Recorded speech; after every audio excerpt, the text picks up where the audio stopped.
mengadarkan matanya ke segala penjuru rumah. Rumah ini sungguh bak istana. Interior megah dan dilengkapi dengan perabotan serba mahal, membuatnya terlihat sangat elegan. "Silakan Nona muda," ujar salah satu pelayan di rumah Raka. "Terima kasih Bu," ujar gaya santun sembari tersenyum manis pada pelayan tersebut. "Panggil saja saya Bibi, karena saya hanya pelayan di sini Nona." "Tidak, Ibu lebih tua dari saya, jadi izinkan saya untuk manggil Ibu," pinta gaya ramah. "Baik Nona." Hari ini hari yang melelahkan kini sudah berakhir. Tubuh Gea benar-benar lelah seperti tulangnya ada yang remuk. "Capek banget hari ini sumpah deh. Banyak banget ternyata tamu tuh pria bertopeng sombong. Ngapain sih diundang banyak orang? Kayak bangga banget dia nikah sama aku." Gea merebahkan tubuhnya di kasur. Dia melihat sekeliling kamarnya, benar-benar besar kamarnya. Lukisan yang dipajang pun sangat mewah, dan di kamar itu benar-benar terkesan erotis. Deks. Jantung Gea berdetak kencang saat ada orang membuka pintu kamar. Dia sudah feeling, pasti itu adalah Raka, karena ia lebih memilih tidur di kamar tamu dibandingkan kamar suaminya. Langkah kaki pria itu benar-benar membuat jantungnya berdebar. "Siapa yang nyuruh kau tidur di sini?" tanyanya di balik topeng. Tatapan tajamnya seakan menelan dirinya hidup-hidup. Gea berulang kali menelan salivanya gugup. Aku," ujarnya sembari menunduk memainkan jarinya yang lentik. "Ikut." Titahnya tegas menarik kasar tangan mungil Gea. Gea pun mau tidak mau patuh mengikuti langkah Raka ke dalam kamarnya. "Lepas Tuan, sakit," ringisnya namun tak dihiraukan. Gea masuk ke dalam kamar suaminya. Lagi-lagi dia dibuat kagum ketika masuk ke dalam kamar mewah sang suami. Kamar yang memiliki interior pemandangan gunung itu membuatnya lupa berkedip. "Apa kau akan terus berdiri di situ?" sindir seorang pria yang duduk di atas kasur king size menatap marah gadis itu. "Maaf Tuan." Gea menunduk ketika tatapan suaminya terarah padanya. Raka melempar handuk pada Gea. Untung Gea segera menyambar handuk itu, jika tidak sudah dipastikan handuk itu akan mengenai wajahnya. "Baik Tuan, aku akan mandi." Saat Gea keluar dari kamar mandi, dia langsung melihat sang suami yang sudah berada di kasur sambil melihat HP di tangannya.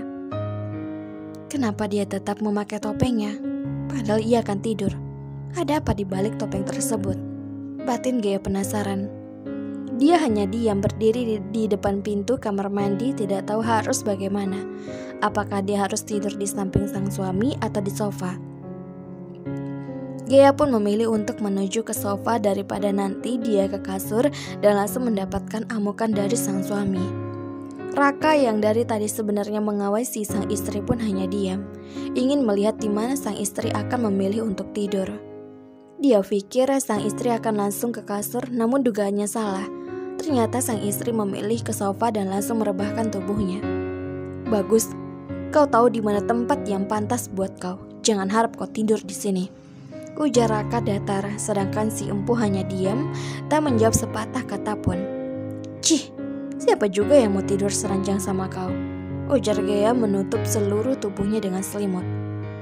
"Kenapa gadis ini tidak takut dengan aku?" batin Raka yang juga menyusul Gea ke dalam mimpi indah. Hari semakin larut, namun keduanya sama-sama tidak bisa tidur. Entah apa yang ada di dalam pikiran keduanya. "Kemarilah," tita Raka lagi, yang masih baring di atas kasur. Gea tak bergeming. Ia tetap tidur di sofanya tanpa menoleh ke arah Raka. "Apa kau punya penyakit tuli? Aku tahu kau belum tidur," ujar Raka sedikit berteriak membuat Gea kaget bukan main. "Tidak," jawab Gea cepat. Raka pun mendesah mengacak-ngacak rambutnya. "Gadis macam apa yang aku nikahi ini?" batin Raka kesal. "Kenapa kau tak naik ke atas kasur dan malah memilih tidur di sofa?" Suara Raka sudah naik 1 oktav. Tanpa menjawab ucapan Raka, Gea langsung naik ke atas kasur. Percayalah dirinya tidur di bibir kasur dengan selimut sampai lehernya. Raka hanya memperhatikan saja apa yang dilakukan gadis bodoh di hadapannya itu. "Hei, kenapa kau tidur jauh sekali begitu? Nanti kau jatuh," ucap Raka lagi. "Aku mengkhawatirkan dirinya." Tidak, aku hanya kasihan." "Ya, itu benar," batin Raka membantah. Gea tak mendengarkan ucapan Raka. Dia tetap diam seperti patung, malas untuk berdebat. Raka pun iseng menyenggol pinggul Gea dengan kakinya yang lebih panjang dari Gea, karena Raka memiliki tubuh besar tinggi. Au! Ringis Gea merasakan pantatnya sakit akibat mencium lantai. Raka memasang muka pura-pura tidak tahu, bersiul dan memainkan ponselnya. Raka pun berdiri. Raka memperhatikan wajah Gea sekilas. Hei kau! Ketus Gea kepada Raka dengan berkacak pinggang. Raka melirik dengan wajah datarnya. Apa masalahnya denganku? Kenapa kau menendangku, pria gila? Suara Gea menggelegar bak petir. Hei gadis bodoh, siapa suruh kau mendiamkan tuanmu ini? Tuding Raka. Tuan? Iya, aku sudah habis banyak uang buat membeli diri kau itu. Jadi kau wajib menuruti semua perkataanku. Jika kau membantah, kau akan terima akibatnya. Gertak Raka. Aku tidak takut, kau hanya pria bertopeng yang tidak punya perasaan, ujarnya. Kau pilih diam atau aku akan mengambil hakku. Gertak Raka lagi. Baiklah tuan suami, kau mau apa? Aku mau tidur, besok akan kerja, ucap Gea lagi. Kerja? Raka mengulangin kata-kata Gea barusan. Iya tuan, jawab Gea. Berhenti, tita Raka. Tapi aku tidak suka penolakan. Gea mendengus pasrah. Begini amatlah punya suami serba-serbi dilarang. Pagi setelah hari pernikahan, Gea berada di rumah besar ini. Di dapur hanya ada para pelayan yang sedang sibuk mempersiapkan makanan. Di beberapa sudut, dia juga melihat pelayan yang sedang melakukan pekerjaan bersih-bersih. Sepertinya penghuni rumah ini banyak juga, gumamnya sambil melangkah ke dapur. Selamat pagi nona muda, saya kepala pelayan, panggil saja saya Bekti. Kepala pelayan memperkenalkan dirinya. Semalam, Gea memang belum tahu siapa namanya. Baik Pak Bekti, apa ada yang bisa saya bantu di dapur? Ujar Gea. Kepala pelayan tersebut mendengar pertanyaan Gea. Bagaimana seorang nona muda mau membantu urusan dapur selama masih banyak pelayan yang melakukan? Saat mereka masih belum mengakhiri pembicaraan, telepon di dinding dapur menyala. Lampu di nomor 1 menyala. Gea melihat kepala pelayan langsung sigap meraih telepon dalam deringan kedua. Baik tuan, jawab singkat. Ada apa? Tanya Gea pada Bekti. Tuan meminta nona muda untuk kembali ke kamar. Gea bingung. Kenapa? Gumamnya di dalam hati. Memang kenapa Pak Bekti? Nona bisa kembali ke kamar sekarang, Tuan sedang menunggu. Baiklah, kalau begitu aku permisi.